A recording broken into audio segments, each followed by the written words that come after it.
আমাদের এই দেশে যেন আল্লাহ তাআলা এমন কাউকে দায়িত্বে বসিয়ে দেয়, যিনি দায়িত্ব পাওয়ার পর এই দেশে কোরআন সুন্নাহ বাস্তবায়ন করবে। এটা হলো সাধারণ মুসলমানদের সবার মনের আশা। এখন মুসলমানদের সবার মাঝে একটা কথা, চাই স্টলে, দোকানপাটে, রাস্তাঘাটে সবার মাঝে কথা হলো হুজুররা এক হয়ে গেলে খবর আছে। খবর আছে মানে বুঝায়, হুজুররা এক হয়ে গেলে সমস্ত বাতিল পন্থীদের অবস্থা খবর আছে। এটা হলো সাধারণ পাবলিকদের কথা রাস্তাঘাট। এই সাধারণ পাবলিক বা আমি আপনি, আমরাও সাধারণ, আমাদের সবার একটা কথা, বিভিন্ন মিডিয়া মাধ্যমে সবাই খালি বলে ইস যদি মিলে যায়, যদি অমুকে এক হয়ে যায়। তো সবার এই কথাগুলা সামনে রেখে আমি কিছুদিন একটু পড়াশোনা করতে লাগলাম যে যদি এক হয়ে যায় এটার কোনো সমাধান আছে। আমি পড়াশোনা করে দেখলাম আপাতত মৌলিকভাবে 9টি বিষয়ে যদি গুরুত্ব দিতে পারে মুসলমান, তাহলে মুসলমানদের মধ্যে একতা এটা আশা করা যায়। কয়টা বিষয়? এটা আমার পড়াশোনা, বাকি আরো বিজ্ঞ ওলামায়ে কেরাম আরো বেশি বলবেন। তা আমার কাছে পড়াশোনা করে মনে হলো 9টা বিষয়ে গুরুত্ব দেওয়া দরকার একতাবদ্ধভাবে যদি আমরা কিছু করতে চাই। 9টি বিষয় আমি সংক্ষেপে বলি, এরপর বিস্তারিত। 9টি বিষয় সংক্ষেপে মনে রাখেন। 1 নম্বর, প্রতিটি মুসলমান ইসলামে পরিপূর্ণভাবে অনুপ্রবেশ করতে হবে। 2 নম্বর, প্রত্যেকটা মুসলমানের এই মানসিকতা থাকা যে আমি আল্লাহর দ্বীনের সহযোগী হব। 3 নম্বর, ভাতৃপ্রেম বাড়াতে হবে, ভ্রাতৃত্বের সম্পর্ক বাড়াতে হবে। 4 নম্বর, ঝগড়া বিবাদ কমিয়ে আন্তরিকতা বাড়াতে হবে। 5 নম্বর, দুনিয়ার বিলাসিতা বর্জন করা। 6 নম্বর, অধিকার আদায়ের লড়াই অব্যাহত রাখা। 7 নম্বর, আল্লাহর কাছে প্রত্যেকে দোয়া করা, আল্লাহ একজন যোগ্য নেতা দরকার, এই যোগ্য নেতা আপনি বানায় দেন যার মৌলিক কাজ হবে 4টা, সেটা আমি আলোচনায় বলব। 8 নম্বর, শুরা ব্যবস্থাকে গুরুত্ব দেওয়া। 9 নম্বর, শত্রুকে শত্রু ভাবা, তাকে বন্ধু ভাবার কোনো সুযোগ নাই, তার সাথে আপোষ করলেও শত্রু জেনে আপোষ করবে। এই হলো 9টা বিষয়। এটা হলো আমার ক্ষুদ্র পড়াশোনায় একতাবদ্ধ থাকার জন্য এই 9টি বিষয়ে মুসলমান গুরুত্ব দিতে হবে। এর মধ্যে 1 নম্বর, ইসলামে পরিপূর্ণভাবে প্রবেশ করা। সূরা বাকারার 208 নম্বর আয়াতে আল্লাহ তাআলা বলেন, ইয়া আইয়ুহাল্লাযীনা আমানু দুখুলু ফিস-সিলমি কাফা। হে ঈমানদারগণ, তোমরা ইসলামে পরিপূর্ণভাবে প্রবেশ করো।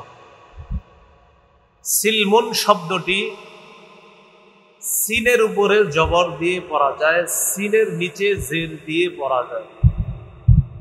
সিনের নিচে জের হলে হবে সিলমুন, অর্থ হবে ইসলাম। সিনের উপরে জবর হবে সালমুন, অর্থ হবে শান্তি। যদি হয় উদখুলু ফিস সালমি কাফা, অনুবাদ হবে তোমরা শান্তিতে পরিপূর্ণভাবে প্রবেশ করো। আর যদি হয় ফিস সিলমি কাফা, তাহলে অর্থ হবে ইসলামে পরিপূর্ণভাবে প্রবেশ করো। সাহাবায়ে কেরামের বিশাল জামাত, তাদের দাবি হলো এখানে সিলমুন পড়াটাই বেশি উত্তম, অর্থাৎ ইসলাম অর্থ নেওয়াটাই উত্তম। সুতরাং আমরা আয়াতের অর্থ নিব, হে ঈমানদারগণ, তোমরা পরিপূর্ণভাবে ইসলামে প্রবেশ করো। তাহলে আপাতত মুসলমানের 9 করণীয়র 1 নাম্বার করণীয় কোথায় পরিপূর্ণভাবে প্রবেশ করা? এখন গুরুত্বপূর্ণ কথা, ইসলামে আমি পরিপূর্ণভাবে প্রবেশ করেছি কিনা এটা জানার মৌলিক 5টা আলামত আছে। প্রথম হলো ইসলামে পরিপূর্ণভাবে প্রবেশ করা। তো মনে করেন করলাম, বলতেছি হুজুর জি জি আমি প্রবেশ করলাম। এখন আপনি ইসলামে পরিপূর্ণভাবে প্রবেশ করেছেন কিনা আপনার মধ্যে 5টা আলামত যদি দেখা যায়, তাহলে আশা করা যায় আপনি ইসলামে পরিপূর্ণভাবে প্রবেশের চেষ্টা চালাচ্ছেন। কয় আলামত? এই 5টা কিন্তু এই 9টার মধ্যে না। নয়া কথার প্রথম কথা ইসলামে পরিপূর্ণ প্রবেশ করা। আর আমি পরিপূর্ণ ইসলামে প্রবেশ করলাম কিনা, ইসলাম আমার মাঝে পূর্ণাঙ্গ আছে কিনা এটা জানার জন্য মৌলিক কয়টা লক্ষণ দেখতে হবে? বলেন আমার সাথে, আত্মসমর্পণ, ইখলাস, বিশুদ্ধ আকীদা, আখলাক, লেনদেন, এই 5টা। 1 নম্বর আত্মসমর্পণ করা আল্লাহর কাছে। 2 নম্বর ইখলাসের সাথে প্রতিটি ইবাদত করা। 3 নম্বর বিশুদ্ধ আকীদা রাখা। 4 নম্বর উত্তম চরিত্রের অধিকারী হওয়া। 5 নম্বর লেনদেন স্বচ্ছ থাকা। এই 5টির মধ্যে প্রথম লক্ষণ হলো আল্লাহর কাছে আত্মসমর্পণ করা।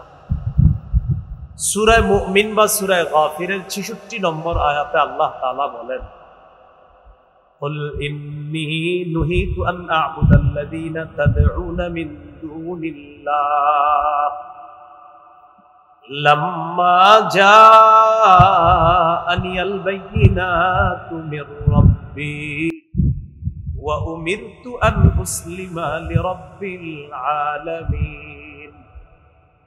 আল্লাহ তাআলা নবীকে বলেন, হাবিব আপনি বলেন, ইন্নী নুহিতু আন আ'বুদাল্লাযীনা তাদউনা মিন দুনিল্লাহ, তোমরা আল্লাহ ছাড়া যাদেরকে ডাকো তাদের ইবাদত করতে আমাকে নিষেধ করা হয়েছে। তোমরা আল্লাহ ছাড়া যাদেরকে ডাকো তাদের ইবাদত করতে আমি নবীকে নিষেধ করা হয়েছে।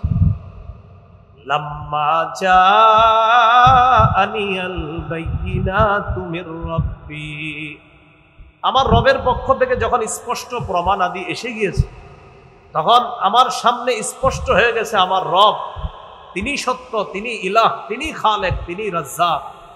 আমাকে নিষেধ করা হয়েছে তোমরা যাদেরকে আল্লাহর পরিবর্তে ডাকো আমি তাদের যেন ইবাদত না করি, তাদের ইবাদত করতে আমাকে নিষেধ করা হয়েছে। আর আদেশ করা হয়েছে কি, ওয়া উমিরতু আন উসলিমা লিরাব্বিল আলামিন, আমাকে আদেশ করা হয়েছে আমি যেন বিশ্ব জগতের রব আল্লাহর কাছে আত্মসমর্পণ করি। এটা নবীজিকে বললেন। সূরা বাকারার 131 নম্বর আয়াতে আল্লাহ তাআলা বলেন, ইদ ক্বালা লাহু রাব্বুহু আসলিম ক্বালা আসলামতু লিরাব্বিল আলামিন। নবী ওই সময়কে স্মরণ করুন যখন ইব্রাহিম আলাইহিস সালাতু ওয়াস সালামকে তার রব বললেন, আসলিম, ইব্রাহিম আপনি আত্মসমর্পণ করেন।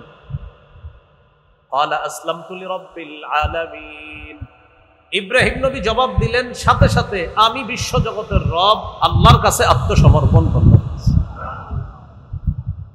এবার আমার সাথে সবাই বলেন, আত্মসমর্পণকারীকে মুসলিম বলে, মুসলিমকে আত্মসমর্পণকারী বলে।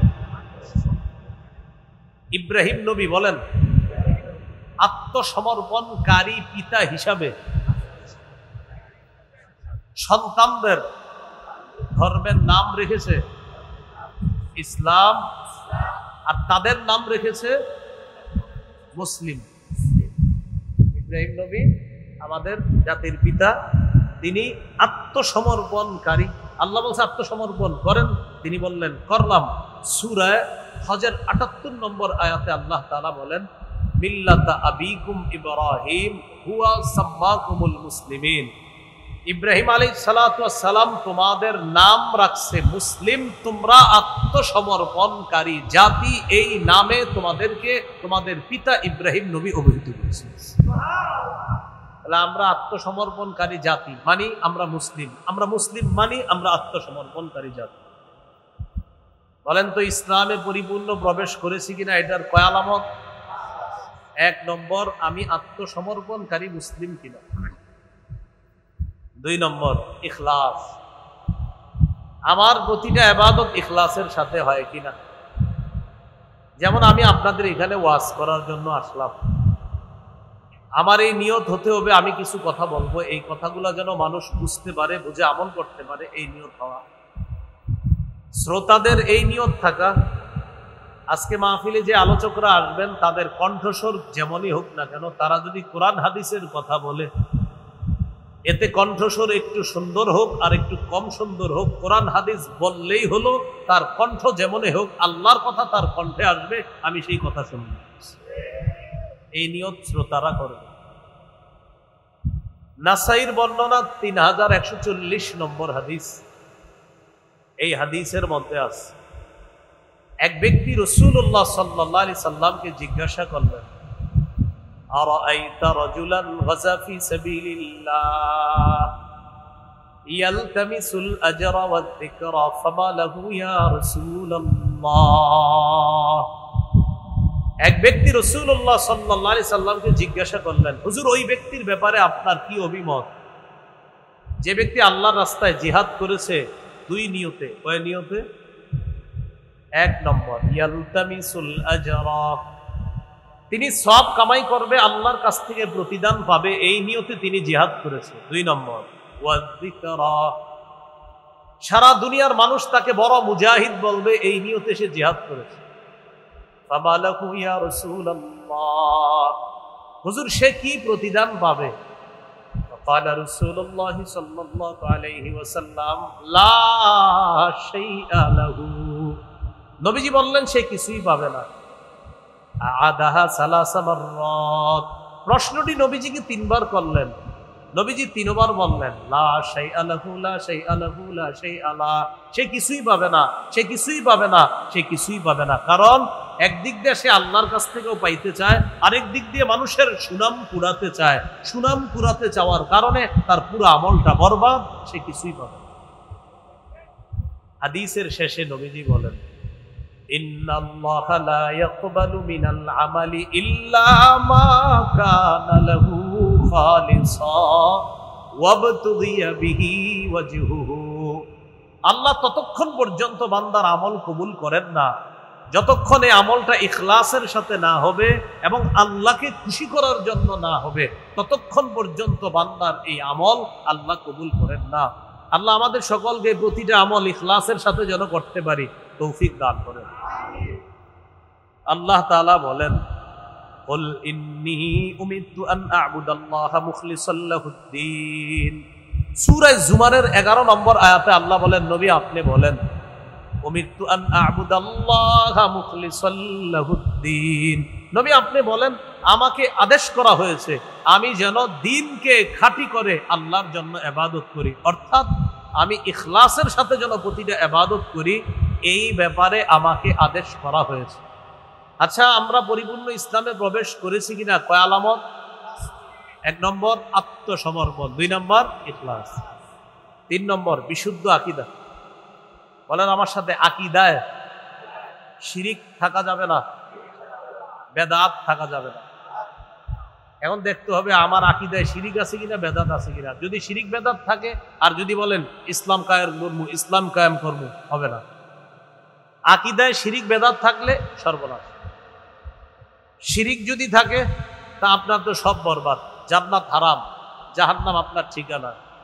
সূরা নিসার 48 নম্বর আয়াতে আল্লাহ তাআলা বলেন, ইন্নাহু মান ইউশরিক বিল্লাহ ফাকাদ হারামাল্লাহু আলাইহিল জান্নাহ ওয়া মাওয়াহুন নার, যে ব্যক্তি আল্লাহর সাথে শিরিক করে, ফাকাদ হারামাল্লাহু আলাইহিল জান্নাহ, আল্লাহ তার জন্য জান্নাত হারাম করে দেয়, ওয়া মাওয়াহুন নার, তার ঠিকানা জাহান্নাম।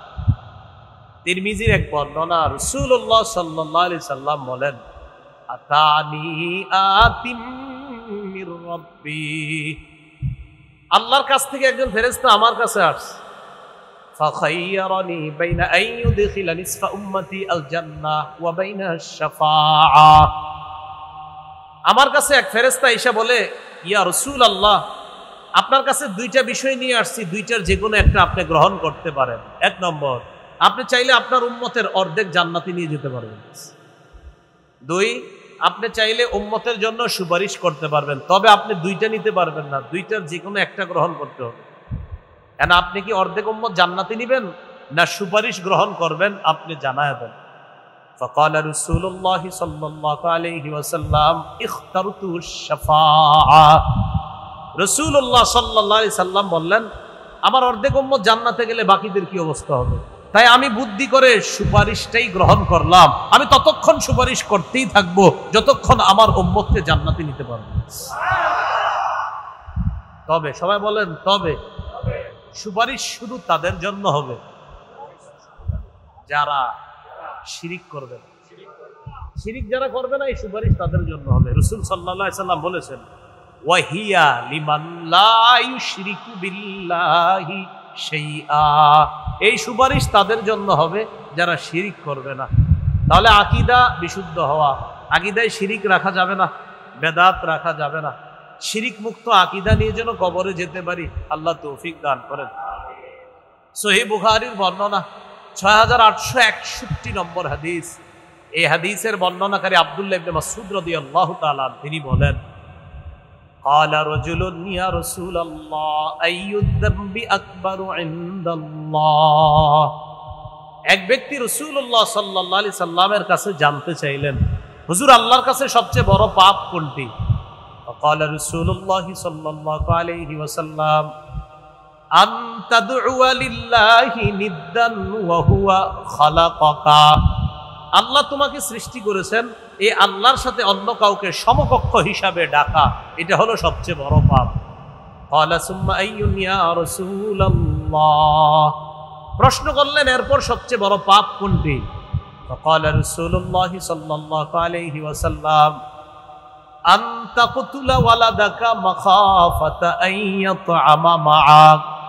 এরপর সবচেয়ে বড় অপরাধ, তুমি তোমার সন্তানকে এই ভয়ে হত্যা করা যে সন্তান তোমার খাদ্যে অংশগ্রহণ করবে, এই ভয়ে সন্তানকে হত্যা করা। সন্তান প্লেটে খাবে, এই ভয়ে সন্তানকে হত্যা করা। এরকম হত্যাকাণ্ড এই এলাকায় ঘটে না, কিন্তু পৃথিবীতে ঘটে। এলাকা না ঘটলেও কোথায় ঘটে বলেন? পৃথিবীতে। কিভাবে ঘটে? এক সন্তান নেওয়ার পর 10 বছর আর সন্তান হয় না, 5 বছর সন্তান হয় না। কেন হয়? কে খাওয়াবে? তো এই জাতীয় মানসিকতা তো এইদিকে নাই, আমি ভাবছি নাই। এই যে এক সন্তান হয়, হওয়ার পরে আবার লম্বা সময় 5 বছর 7 বছর সন্তান হয় না। কেন হয় না? কে খাওয়াবে? আল্লাহ তাআলা বলেন, ওয়ালা তাকতুলু আওলাদাকুম খাশিয়াতা ইমলাক। সূরা বনী ইসরাঈলের 32 নম্বর আয়াত আল্লাহ তাআলা বলেন, ওয়ালা তাকতুলু আওলাদাকুম খাশিয়াতা ইমলাক। সূরা বনী ইসরাঈলের 33, 34 এই আয়াতগুলা, 32, 33, 34 আয়াতগুলাতে অনেকগুলা নিষেধাজ্ঞা আছে। এর মধ্যে একটা, লা তাকতুলু আওলাদাকুম খাশিয়াতা ইমলাক, দারিদ্রতার ভয়ে তোমাদের সন্তানকে তোমরা হত্যা করো না। এখন বলেন, এই যে অনেক মানুষ আর সন্তান নেয় না কেন? কে খাওয়াবে? আল্লাহ তাআলা বলেন, নাহনু নারযুকুকুম ওয়া ইয়্যাহুম। আর 7 পারায় বলছে, নাহনু নারযুকুকুম ওয়া ইয়্যাহুম, তোমাদেরকেও আমি খাওয়াই, তাদেরকেও আমি খাওয়াই। বলেন, বাপরে কে খাওয়ায়? সন্তানকে কে খাওয়াবে? এক জায়গায় বলছে, নাহনু নারযুকুহুম ওয়া ইয়্যাকুম, সন্তানদেরকেও আমি রিজিক দেই, তোমাদেরকেও আমি রিজিক দেই। আরেক জায়গায় বলছে, নাহনু নারযুকুকুম, তোমরা যারা বাবা তোমাদেরকেও আমি রিজিক দেই, ওয়া ইয়্যাহুম, সন্তানদেরকেও আমি রিজিক দেই। ক্বালা সুম্মা আইয়ুন ইয়া রাসূলুল্লাহ। হুজুর, এরপর সবচেয়ে বড় পাপ কোনটি? ক্বালা আন তুজানি হালিলাতা জারিকা, তুমি তোমার প্রতিবেশীর স্ত্রীর সাথে ব্যভিচার করা। এরপর সবচেয়ে বড় পাপ প্রতিবেশীর স্ত্রীর সাথে ব্যভিচার করা। প্রতিবেশীর স্ত্রী এলাকায় আমানত, তার দিকে খারাপ দৃষ্টি না দেওয়া প্রতিটা মুসলমান যুবক, ছোট বড় সবার দায়িত্ব কর্তব্য। এলাকার একটা অন্যের স্ত্রী, তার দিকে যেন কেউ খারাপ দৃষ্টি না দেয়, এটা ছিল এলাকাবাসীর দায়িত্ব কর্তব্য। কিন্তু স্বামীর অনুপস্থিতিতে ছলে বলে, তোমরা পরস্পর হিংসা করো না, তোমরা পরস্পর ঝগড়া করো না, পরস্পর বিদ্বেষ পোষণ করো না, একে অপরের ক্ষতি করার জন্য আড়ালে শত্রুতা করো না। একজনের ক্রয় বিক্রয় চলাকালীন আরেকজন ক্রয় বিক্রয় করবা না। এটা হলো কেমন, ভাই মাছ কত? 200 টাকা। 195 দেই না ভাই, 200 দিলে নিব। তো ঠিক আছে 200 টাকা, তাহলে চুক্তি হয়ে গেল 200। পাশে দিয়ে একজন দেখে মাছটা খুব সুন্দর, আমি 220 টাকা দিব, এটা নিষেধ, এই কাজটা নিষেধ। তাহলে নবী আমাদেরকে নিষেধ করলেন, হিংসা করো না, পরস্পর বিদ্বেষ পোষণ করবা না, একে অপরের ক্ষতি করার জন্য আড়ালে শত্রুতা করবা না। তো আমরা নবীজির কাছে জানতে চাই, হাবিব তা আমরা কি করব? নবীজি বলে দিলেন, কুনু ইবাদাল্লাহি ইখওয়ানা, বলেন হে আল্লাহর বান্দারা, তোমরা পরস্পর ভাই ভাই হয়ে যাও। তাহলে আমাদেরকে কি হয়ে যেতে বলছে? তাহলে আপাতত হিংসা, বিদ্বেষ, পরশ্রীকাতরতা, লোভ লালসা ইত্যাদি এটা বাদ দিয়ে আপাতত কে কার সাথে বহস তর্ক ইত্যাদি কিছুদিন আমরা রাখি। আপাতত আমরা এক হই যে আমরা মুসলমান, যে কোনো মূল্যে এদেশে ইসলাম চাই।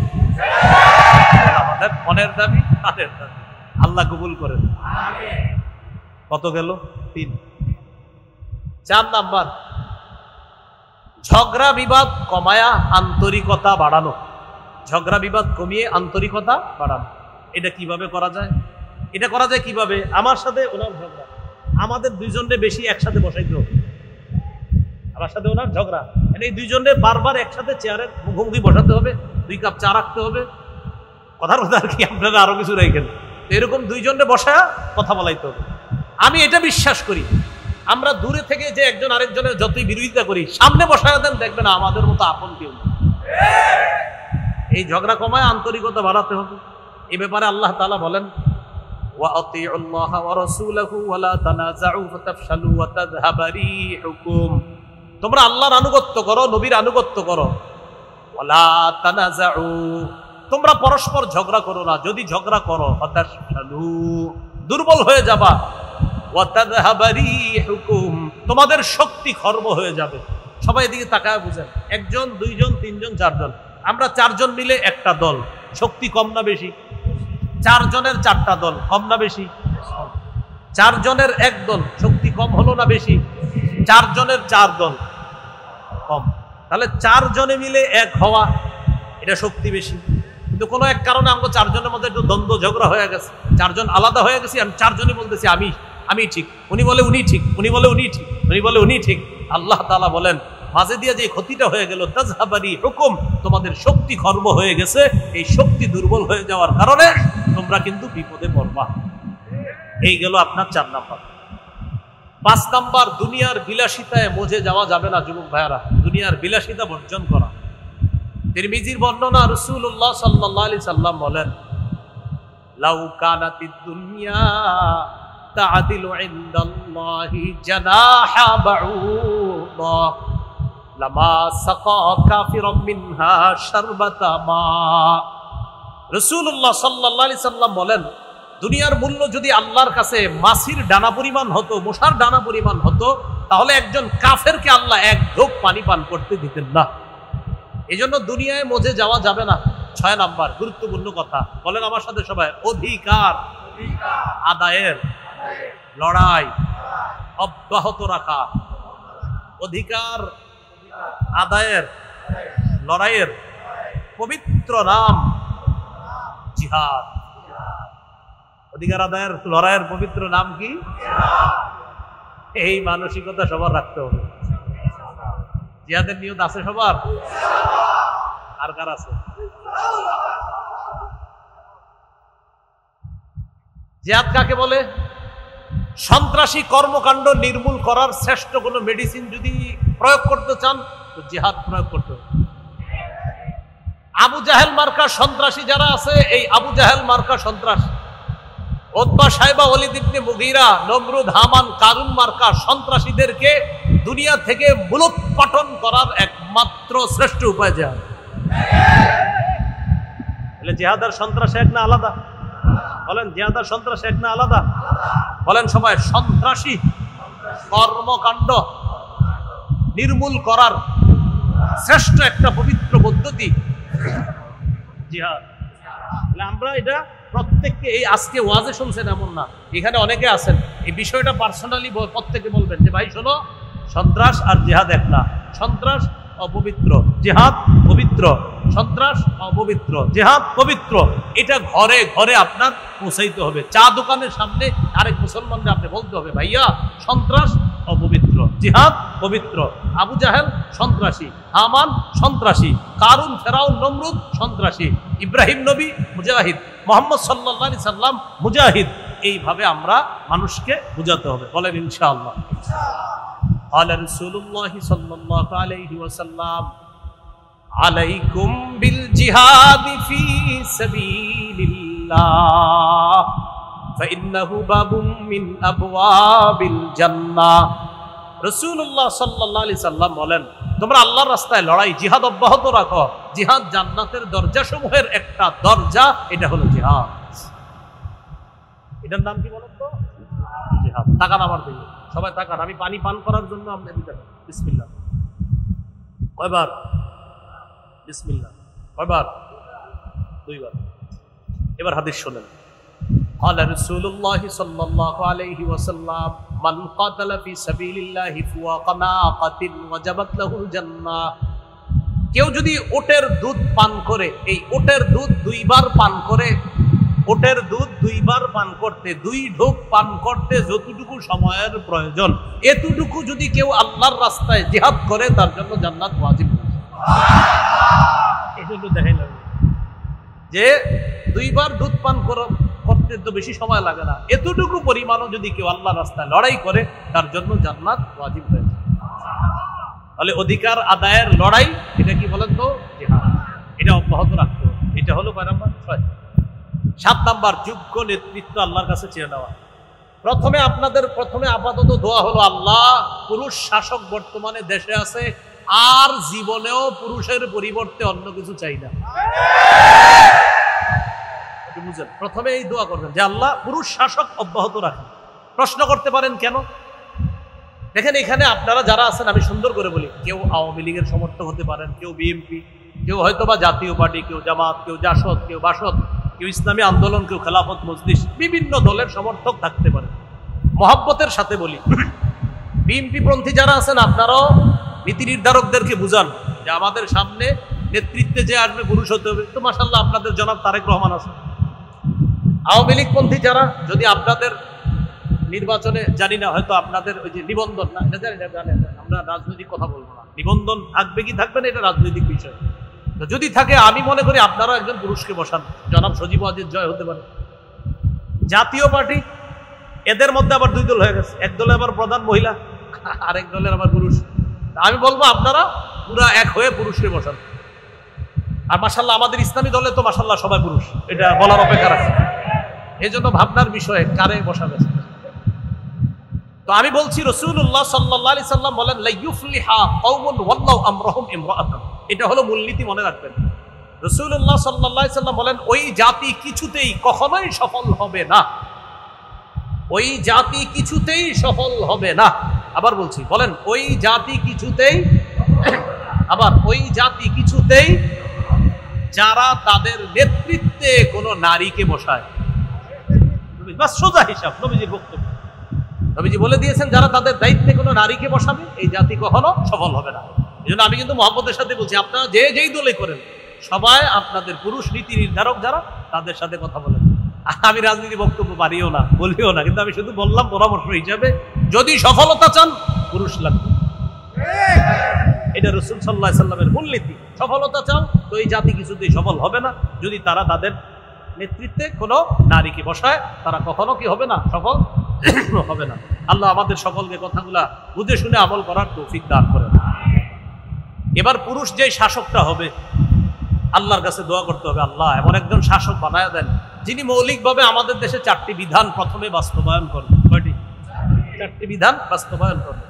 আল্লাহ তাআলা বলেন আল্লাযীনা ইম্মাক্কান্নাহুম ফিল আরদ আকামুস সালাহ ওয়া আতাউজ যাকাতা ওয়া আমারু বিল মা'রুফি ওয়া নাহাউ আনিল মুনকার। সূরা হজের 41 নম্বর আয়াত। আল্লাহ তাআলা বলেন আমি যাদেরকে শাসন ক্ষমতায় বসাবো তাদের মৌলিক কাজ হবে 4টা। কয়টা? বলেন, নামাজ কায়েম করা, যাকাত আদায় করা। যাকাতের বিধান যদি রাষ্ট্রীয়ভাবে চালু হয়ে যায়, সুদ সালাম দিয়া বাঁধবে। আমি বড় বিপদে আছি। কেন? যাকাত যেইভাবে শুরু হয়েছে আমি সুদ তো আর টিকতে পারবো। এলো 2 নাম্বার। 1 নাম্বার নামাজ কায়েম করা, 2 নাম্বার যাকাত বিধান পালন করবে, এটা হলো শাসকের দ্বিতীয় কাজ। 3 নাম্বার ওয়া আমারু বিল মারুফ, নেক কাজের আদেশ করবে। 4 নাম্বার ওয়া নাহাউ আনিল মুনকার, অসৎ কাজ থেকে নিষেধ করবে। এই হবে শাসকের 4টা কাজ।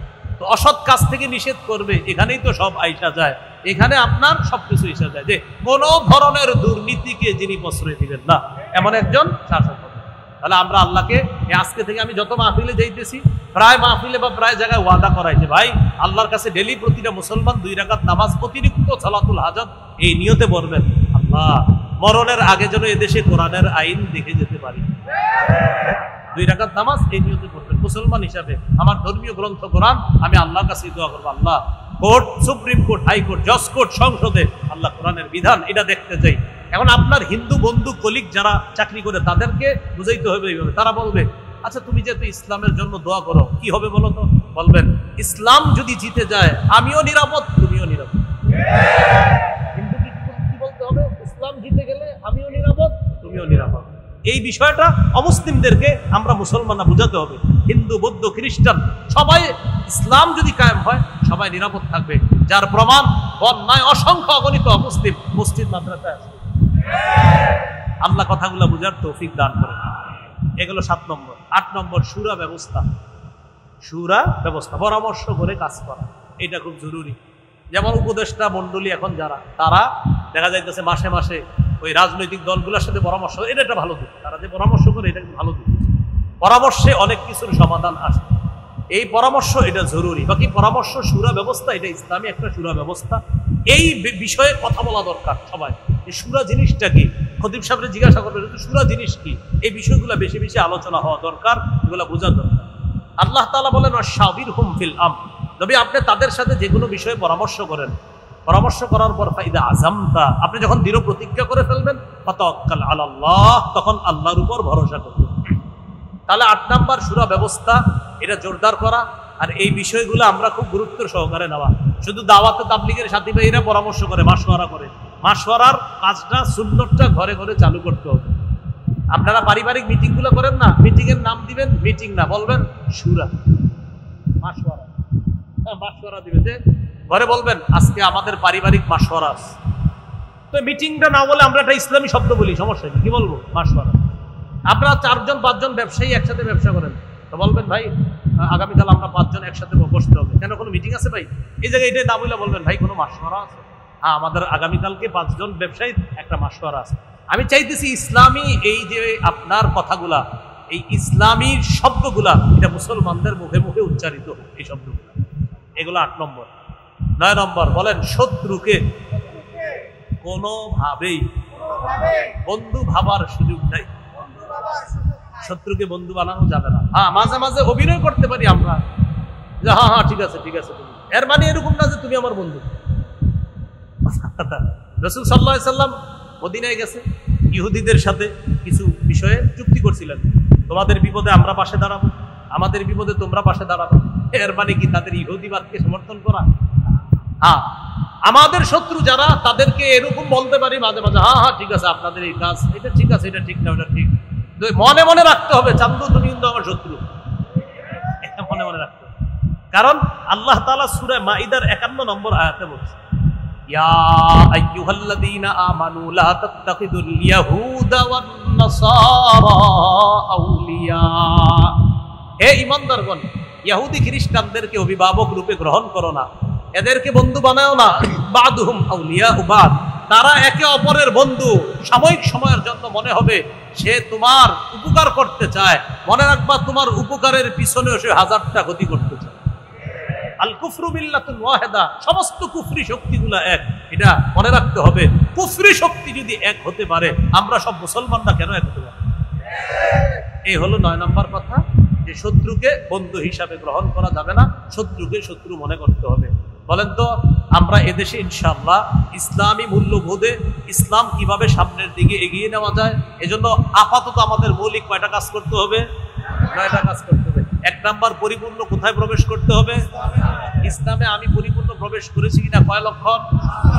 1 নম্বর আত্মসমর্পণ, 2 নম্বর ইখলাস, 3 নম্বর বিশুদ্ধ আকীদা, 4 নম্বর আখলাক, 5 নম্বর লেনদেনে স্বচ্ছ থাকা। 9 কাজের দ্বিতীয় কাজ আল্লাহর দ্বীনের সহযোগী হওয়া। 3 নম্বর ভ্রাতৃত্বের সম্পর্ক জোরদার করা, বাড়ানো। 4 নম্বর ঝগড়া বিবাদ কমিয়ে আন্তরিকতা বাড়ানো।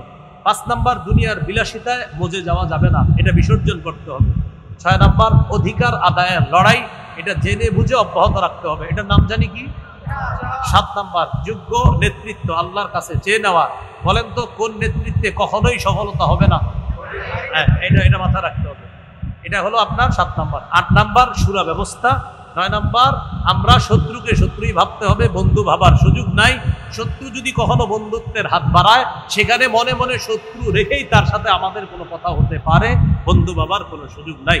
আল্লাহ আমাদের সকলকে এই কথাগুলা বুঝে শুনে, আমি কথাগুলা রাখলাম, ওলামা হযরতরাও শুনছেন, আপনারা এই 9টাকে ব্যাখ্যা করে আরো অনেক বড় কিছু করতে পারেন কোনো নিঃসন্দেহে।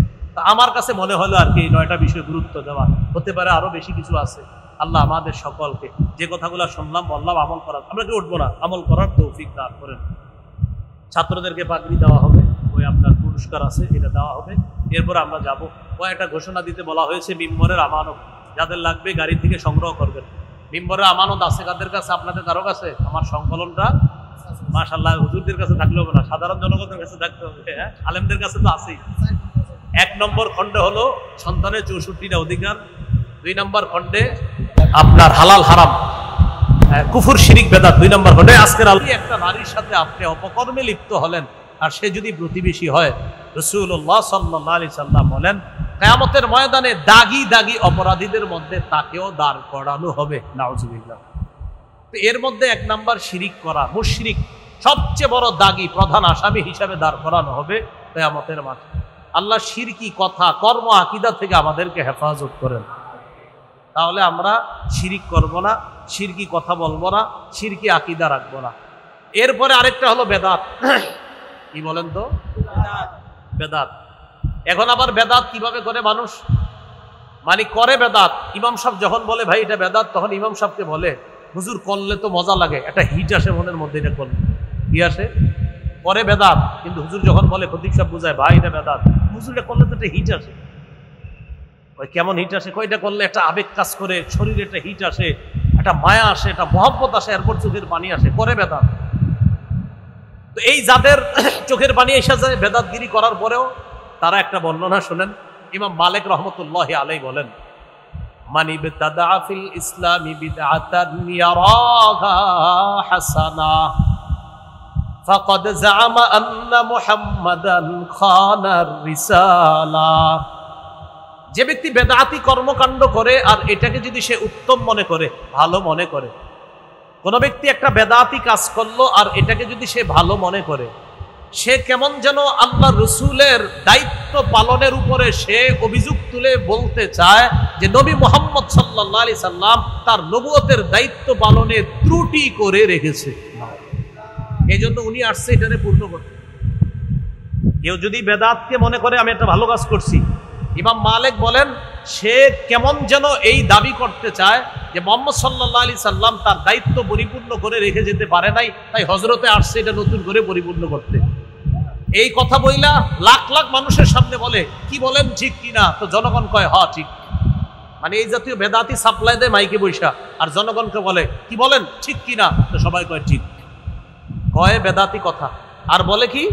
কয় অমুকরা বলে এটার নাকি দলিল লাগে, তো সবাই সামনে যারা এদেরকে বলে বলেন এসবের কি দলিল লাগে? তো সামনে যারা থাকে হেরাও পায় না। তো উনি আবার বলে ঠিক কিনা? তো সবাই কয় ঠিক। বেদাত কথা বলে, বেদাত কাজ করে, আর দেখবেন আমাদের মতো কারো কারো নাম নিয়ে গালিও দিয়ে হতে পারে, দিতে পারে। তো এরকম দিয়ে বলে কি বলেন এগুলাতে কি দলিল লাগে? অমুকে খালি দলিল দেয়, এগুলাতে কি দলিল লাগে?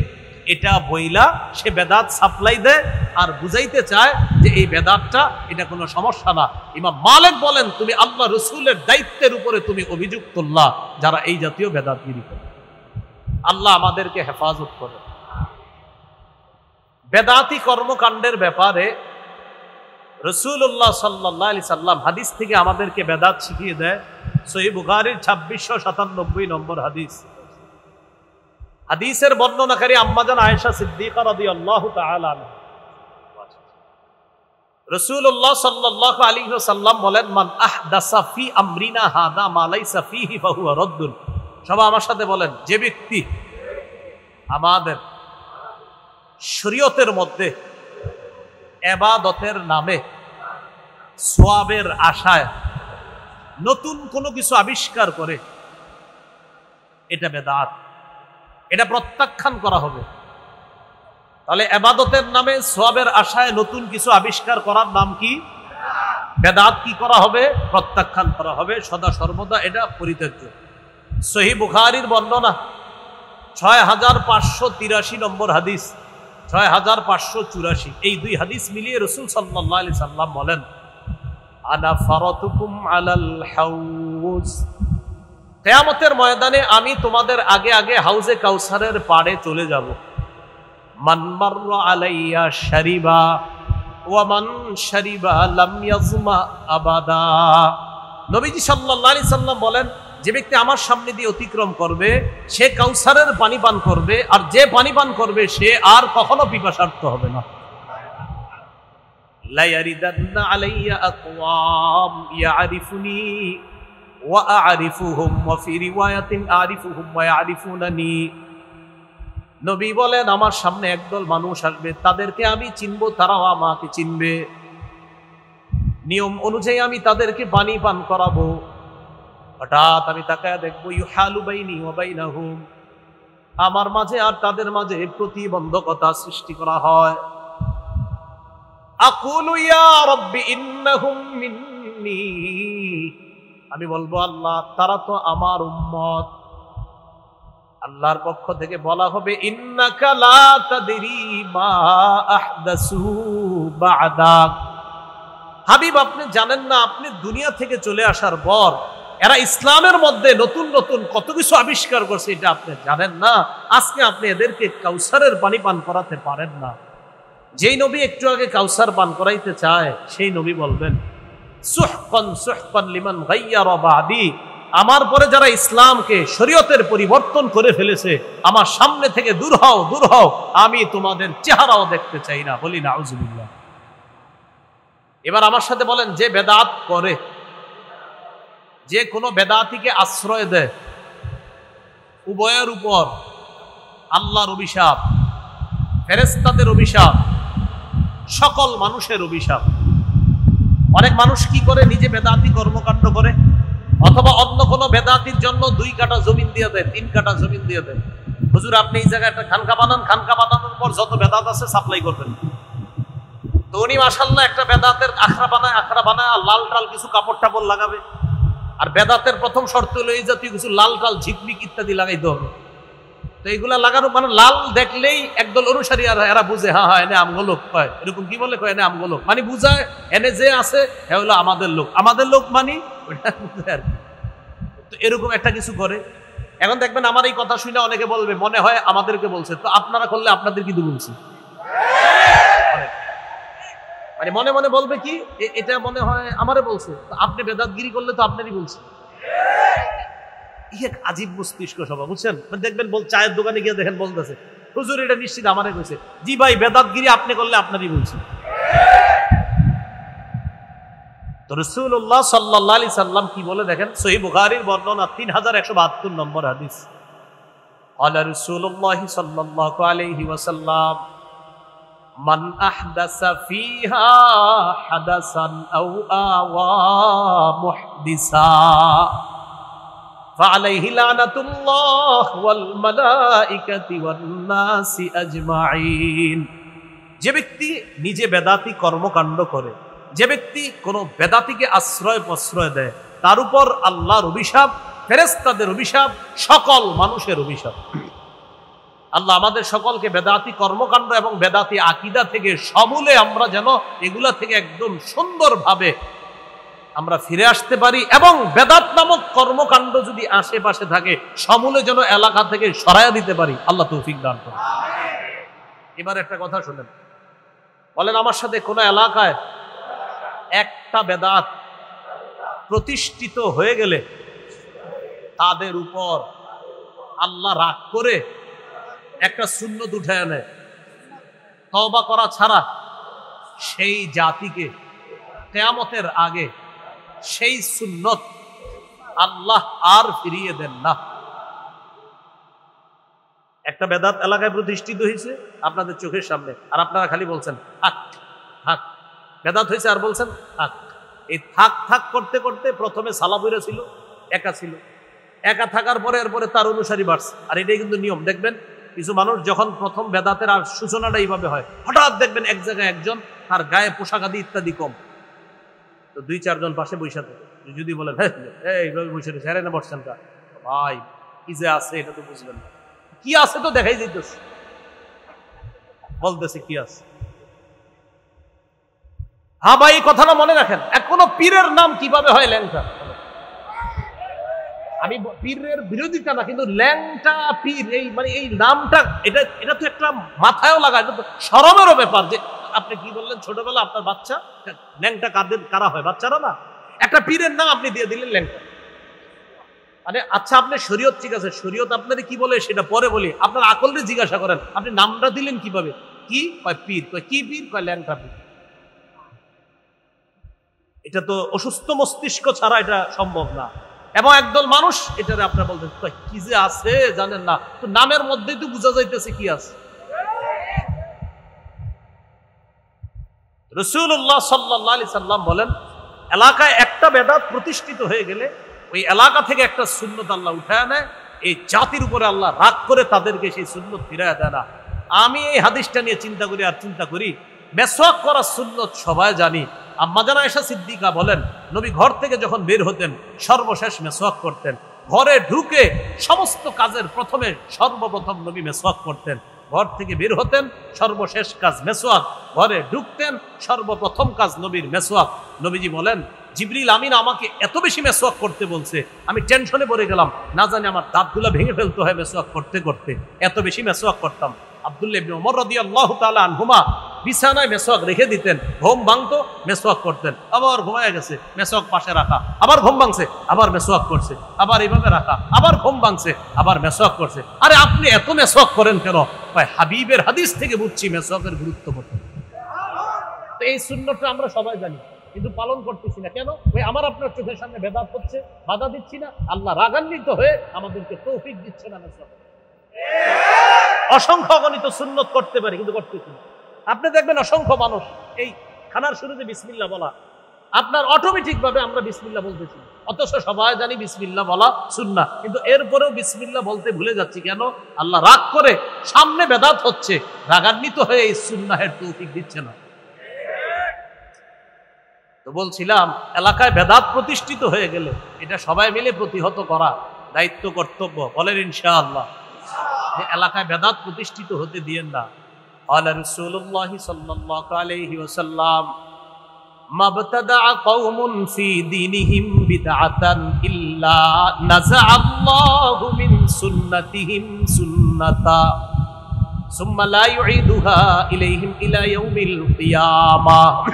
সুনানে দারিমি হাদিসের কিতাব 54 নম্বর হাদিস। রাসূলুল্লাহ সাল্লাল্লাহু আলাইহি সাল্লাম বলেন, কোন জাতি যখন তাদের ধর্মের মধ্যে একটা বেদাত আবিষ্কার করে, আর এই বেদাত যদি এলাকায় প্রতিষ্ঠিত হয়ে যায়, আল্লাহ সেই জাতি থেকে একটা সুন্নত ছিনায় নেয়, কিয়ামতের আগে ওই জাতিকে সেই সুন্নত আর আল্লাহ ফিরায় দেয় না। আল্লাহ আমাদেরকে হেফাজত করেন। তাহলে প্রিয় ভাইয়ারা বলেন আমার সাথে সবাই, শিরকি আকীদা রাখবো না, বেদাতি আকীদা রাখবো না, শিরকি কথা বলবো না, বেদাতি কথা বলবো না, শিরকি কর্ম করব না, বেদাতি কর্ম করব না, শিরকি মজলিসে বসবো না, বেদাতি মজলিসে বসবো না, শিরকি মজলিস দেখতে যাব না, বেদাতি মজলিসও দেখতে যাব না। মনে থাকবে ইনশাআল্লাহ। ইসলামে প্রবেশ করেছি কিনা কয় লক্ষণ? 1 নম্বর আত্মসমর্পণ, 2 নম্বর ইখলাস, 3 নম্বর বিশুদ্ধ আকীদা, আকীদায় বেদাত থাকা যাবে না, শিরিক থাকা যাবে না, 4 নম্বর উত্তম চরিত্র, এটা জরুরি বিষয়, উত্তম চরিত্র। এটা মসজিদের সামনের কাতারেই বোঝা যায় উত্তম চরিত্রের বিষয়টা। কোথায়? মসজিদের সামনের কাতার। সামনের কাতার যাও যাও। তা আপনি পিছে যাওয়াটা তো এইভাবে বলতে পারেন, তুমি একটু পিছনে যাও। তা আপনি এমন ভাবে বলছেন এই ছেলেটারে বয়স 10-12 বছর, তো হয়তো দৌড় দিয়া সামনের কাতারে চলে গেছে। ঠিক আছে, মুরব্বী বলছে এইভাবে, তো বলতে পারতেন বাবা তুমি পিছনে যাও, আর একজন বড় মানুষ সামনে দাও। এই ছেলেটা আপনারা আগামী 10 দিন সালাম দিবে। আর ওই যে যখন এইভাবে বলবেন যাও যাও পিছনে যাও, আগামী 10 দিন তো সালাম দিবেই না। ওর আম্মারে গিয়ে বলবে আম্মা এই মসজিদে আর যাবো না। এই জন্য আপনার আখলাকটা মসজিদ থেকে আপনি দেখান না। এরপরে মসজিদে খুতবা চলতেছে, মাশাআল্লাহ খতিব সাহেব ভাষণ দিয়ে খুতবা দিতেছে, মুসল্লিরা একদম মনোযোগ সহকারে খুতবা শুনতেছে। ইতিমধ্যে এলাকার এক হোমলা চোমলা নেতা আইসা সবার ঘাট ডিঙে সামনে যেতেছে। এটা কোন ধরনের আখলাক দেখাইলেন আপনি? এটা তো আপনি আখলাক দেখাইলেন, সুন্দর হলো না বিষয়টা? তো এই বিষয়গুলো বাংলাদেশে না থাকলেও পৃথিবীতে আছে। বাংলাদেশে আছে বলেই তো আমি বলছি। এই হলো আপনার আখলাক, এই বিষয়টা ঠিক রাখা। আল্লাহ তাআলা সূরা কলামের 4 নম্বর আয়াতে বলেন, কাফেররা রাসূল সাল্লাল্লাহু আলাইহি সাল্লামের চরিত্র নিয়ে কথা বলেছিল, তা আল্লাহ তাআলা বলে দিলেন ইন্নাকা লা আলা খুলুকিন আযীম। হাবিব আমি আল্লাহ আপনার সার্টিফিকেট দিয়ে দিলাম, আপনি মহান চরিত্রের অধিকারী। আনাস ইবনে মালিক রাদিয়াল্লাহু তাআলা আনহু বলেন, খাদামতু রাসূলুল্লাহি সাল্লাল্লাহু আলাইহি সাল্লাম 10 সিনিন। আমি 10 বছর রাসূলুল্লাহ সাল্লাল্লাহু আলাইহি সাল্লামের খেদমত করলাম। কোনোদিন বলেননি কেন এটা করেছো, কোনোদিন বলেননি কেন এটা করনি। 10 বছরে কোনোদিন বলেননি এটা কেন করেছো, এটা কেন করো নাই। 10 বছরও এমনটা বলেননি। যদিও এটা বলা নাজায়েজ না, তুমি কেন করেছো বলা জায়েজ আছে, তুমি এটা কেন করো নাই এটা বলা জায়েজ আছে, কিন্তু নবী কখনো এটা বলেন নাই। এই জন্য ঘরের কর্মচারী, মসজিদে মুসল্লি ইত্যাদি বিভিন্ন সময় আমাদের সুন্দর আখলাক মানুষের সামনে দেখাতে হবে। এই জন্য ছোট থেকে ছোট নেকির কাজ এটাও ছাড়া যাবে না। আপনি একজনকে চা পান করাইতেছেন, এই চা পান করানোর সময় তার সামনে বসলেন, আর চা পান করানোর সময় আপনার চেহারাটা একটু হাস্যোজ্জ্বল রাখলেন, সুন্দর একটা অবয়ব আপনি প্রকাশ করলেন, আর বুঝাইলেন তাকে আপনি অনেক মহব্বত করতেছেন। রাসূলের হাদিস প্রমাণ করে এই ছোট্ট আমলটা, চা পান করাইলেন আর তার দিকে একটু সুন্দর হাসি মাখা মুখে তাকাইলেন, হতে পারে এটা আপনাকে জান্নাতে নিয়ে যাবে। আমি আপনাদের এলাকা দিয়ে গাড়ি দিয়ে যাইতেছি, এলাকার 2-3 জন চিনে ফেললেন, চিনে ফেলে আমার গাড়ির পাশ থেকে বললেন আসসালামু আলাইকুম হুজুর ভালো আছেন। তো আমি গাড়ির ভিতর থেকে শুধু হাসি মুখে বললাম, এবার একটু হাসি মুখে আপনাদের শুধু মাথাটা নাড়াইলাম। রাসূলুল্লাহ সাল্লাল্লাহু আলাইহি সাল্লাম বলেন, লা তাহকিরান্না মিনাল মা'রুফি শাই।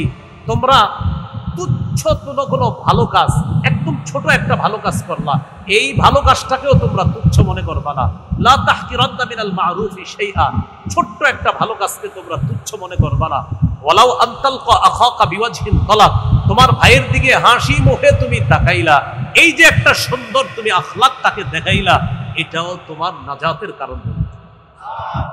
তাহলে আমি ইসলামে পরিপূর্ণ আসি কিনা, চতুর্থ আলামত কি? উত্তম চরিত্র। এটা সব জায়গায় আমার এই চরিত্রটা ফুটিয়ে তুলতে হবে।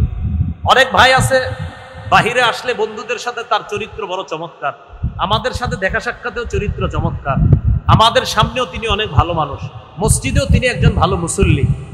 এই লোকটা আবার ঘরে গিয়ে তার স্ত্রীর সাথে এমন বদ আচরণ করে যেটা একদম সম্পূর্ণ উল্টা। রাসূলুল্লাহ সাল্লাল্লাহু আলাইহি সাল্লাম বলেন, তোমাদের মধ্যে সবচেয়ে উত্তম চরিত্রের অধিকারী ওই ব্যক্তি যে তার স্ত্রীর কাছে সবচাইতে উত্তম চরিত্রের অধিকারী। তার স্ত্রীর কাছে যদি শ্রেষ্ঠ চরিত্রের অধিকারী হয়, ওই ব্যক্তি শ্রেষ্ঠ চরিত্রের অধিকারী। শোনো, আমি নবী মুহাম্মদ সাল্লাল্লাহু আলাইহি সাল্লাম আমার বিবিদের কাছে সবচাইতে শ্রেষ্ঠ চরিত্রের অধিকারী। এটা নবী বলেন। এগুলো 4 নম্বর। 5 নম্বর বলেন লেনদেনে স্বচ্ছ থাকা। এটা একটা জরুরি বিষয়, লেনদেনে স্বচ্ছ থাকা। এই বিষয়টা আপনি বাজার সদাই করেন, মুআমালাত মুআশারাত, এই বিষয়গুলা স্বচ্ছ রাখা। কারোর সাথে আপনি ঋণ নিলেন, বললেন 7 দিন পরে দিয়ে দিব, তো এইগুলা ওয়াদাগুলা ঠিক রাখা, এই লেনদেনগুলা স্বচ্ছ থাকা। তাহলে বলেন তো বর্তমানে আমাদের করণীয় কয়টা? না না, করণীয় কয়টা? 9টা। 1 নম্বর কোথায় প্রবেশ করা? পরিপূর্ণ প্রবেশ করেছি কিনা? কয় আলামত? 5 আলামত। আল্লাহ আমাদের সকলকে এই 5টি আলামত গ্রহণ করে ইসলামে পরিপূর্ণভাবে প্রবেশ করার তৌফিক দান করেন। 2 নম্বর মনে আছে কারো? না, 2 নম্বর করণীয় আল্লাহর দ্বীনের সহযোগী হওয়া। আল্লাহর দ্বীনের ওই 9 কাজের দ্বিতীয় কাজ আল্লাহর দ্বীনের সহযোগী হওয়া। আল্লাহ তাআলা সূরা মুহাম্মদের 7 নম্বর আয়াতে বলেন, ইন তানসুরুল্লাহ, যদি তোমরা আল্লাহকে সাহায্য করো, মানে আল্লাহর দ্বীনকে সাহায্য করো, ইয়ানসুরকুম, আল্লাহ তোমাদেরকে সাহায্য করবে। মনে রাখবেন, আল্লাহর একটা অলঙ্ঘনীয় মূলনীতি হলো আল্লাহর দ্বীনের সহযোগিতা যারাই করবে আল্লাহ তাদেরকে সাহায্য করবে। এটা একটা অলঙ্ঘনীয় মূলনীতি, যে মূলনীতিতে কোনো রকমের লঙ্ঘন হবে না। আপনি আল্লাহর দ্বীনের সহযোগী হবেন তো আল্লাহ নিশ্চিত আপনাকে সাহায্য করবে। শুধু কি সাহায্য, ওয়াইসাব্বিত আকদামাকুম, মরণ পর্যন্ত যতদিন দ্বীনের সহযোগী করবেন, সহযোগী থাকবেন, আল্লাহ আপনাকে হেদায়েতের উপর অটল রাখবে, আপনার পাগুলা ইসলামের উপর আল্লাহ মজবুত রাখবে। সূরা হজের 39-40 নম্বর আয়াতটা শুনি। সাহাবায়ে কেরামকে মক্কা থেকে বের করে দিছে, হিজরত করে তারা চলে গেলেন মক্কায়। তো মক্কার মসজিদ থেকে আপনি যখন বের হবেন, বের হয়ে দেখবেন একটা রাস্তা আছে ইব্রাহিম খলিল রাস্তা, আরেকটা রাস্তা আছে শারিউল হিজরা, হিজরা রোড, এটাকে বলে হিজরতের রাস্তা। এই রাস্তাটায় যে আমি কতবার গেছি, শুধুমাত্র এই কারণে, খালি রাস্তাটায় যেতাম আর আমি ভাবতাম আমাদের নবী ঠিক এই রাস্তাটা দিয়ে হিজরতে বের হয়েছে।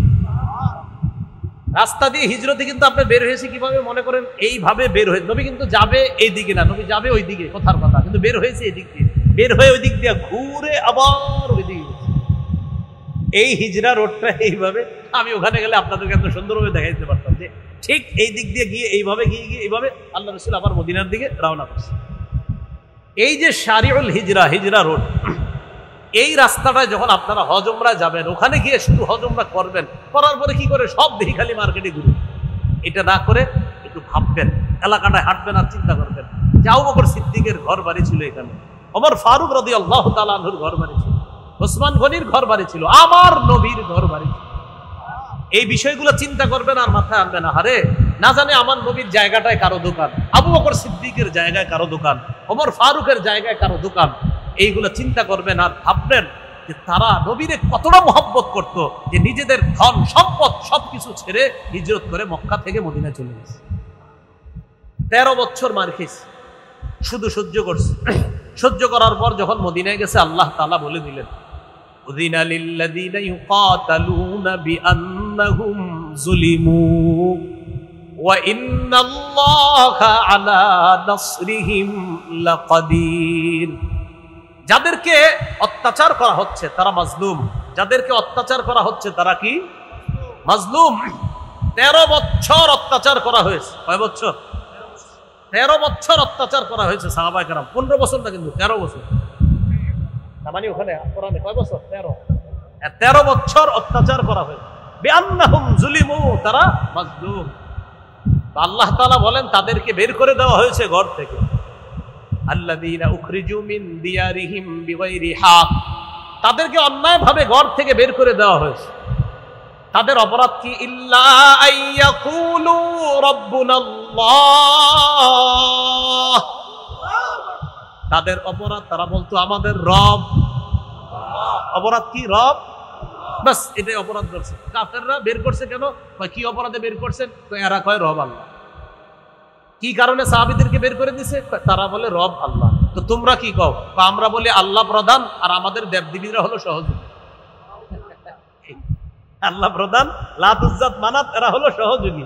আর সাহাবীরা তারা শুধু বলে রব আল্লাহ। তো এই জন্য বের করে দিচ্ছে।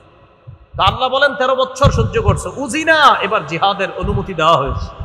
কিসের অনুমতি দেওয়া হলো?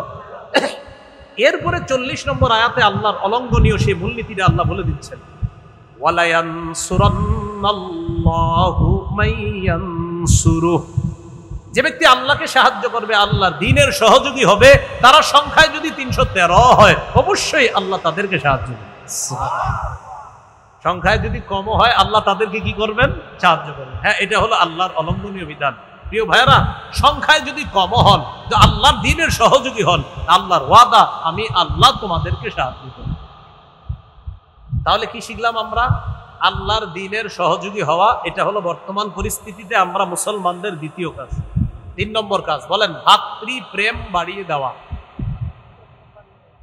ভাতৃত্বের সম্পর্ক বাড়ানো। কে মাযহাবি, কে লামাযহাবি, কে ওয়াহাবি, কে সুন্নি, আপাতত এই বিষয়টা বাদ দিয়ে সবাই এক হয়ে যেতে হবে। শুনেন, কিছুদিন পরে আবার না হয় আমরা শুরু করলাম যে ভাই শোনো, এবার হাত কোথায় বাঁধবা, কদিন পরে শুরু করি। কখন? আগে আমাদের গোড়াটা মজবুত করে নিই। মজবুত করার পরে এরপরে না হয় হইলো কি, তুমিও মুসলমান আমিও মুসলমান, এবার আসো কি বলো, হাত কই বাঁধবেন এটা নিয়ে কথা হবে, তো চলেন এবার কথা বলি। তো আগে কি, আগে চলো আমরা ইসলামটা একটু মজবুত করে নেই, এরপরে আমরা কথা বলবো, সমস্যা নেই। তো এটা হলো আমার একটা প্রাণের দাবি, মনের দাবি। আপাতত এই ইয়াটা কিছুদিন অফ রেখে আপাতত মুসলমান সবাই ভ্রাতৃত্বের সম্পর্কটা বাড়ায়, যদি মুসলমানরা খালি আপনার কিছুদিনের জন্য এক হয়ে যায়, আর কোনো মতে যদি নির্বাচনটা হয়ে যায়, মুসলমানদের এদেশে ইসলাম ঠেকানোর সামর্থ্য কারণে।